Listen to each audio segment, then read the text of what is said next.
Some advocates and lawmakers rallied in Albany, urging the governor to fund legislation that would transition the state capital to 100% renewable energy.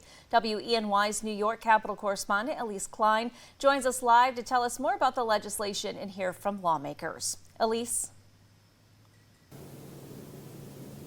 Renata, good evening. This is legislation some lawmakers and advocates have long been rallying for, and if this legislation crosses the finish line in the next legislative session, New York could be the fourth state in the country to transition its capital to renewable energy.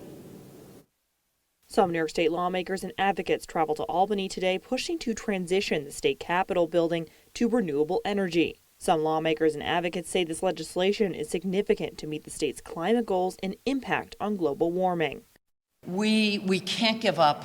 We need to meet these goals internationally, and it starts by doing it right here, right at home.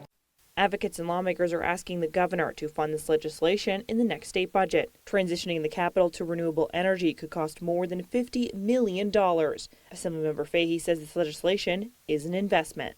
So they sound expensive in the beginning, and $50 million is a lot of money even by New York standards.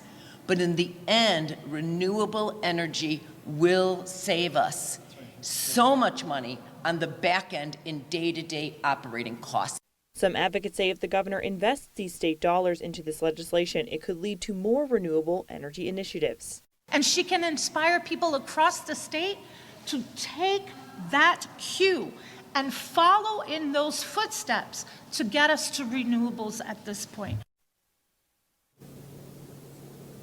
Assemblymember Fahey says this will be a difficult budget season with a multi-billion-dollar deficit, which is why she emphasizes this legislation would be an investment as opposed to an expense. But we will be tracking this issue as the next legislative session approaches, starting back up here in Albany in just a few weeks.